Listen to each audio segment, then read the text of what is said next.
para sahabat ni tentang kebersihan diri dalam bulan puasa. Betul. Nabi SAW menitik beratkan para sahabat untuk menjaga kebersihan terutama juga di bulan puasa.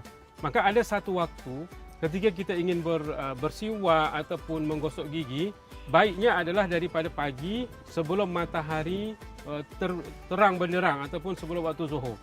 Sebab bila dah di atas waktu zuhur dia jadi makruh. Jadi kalau nak gosok gigi daripada pagi subuh sampai sebelum zuhur, itu tidak terkena makruh. Dan untuk mandi, juga Nabi sarankan mandi ni, dia kalau boleh jangan selepas daripada masa asar. Sebab bila waktu asar ni, biar tak mandi dulu.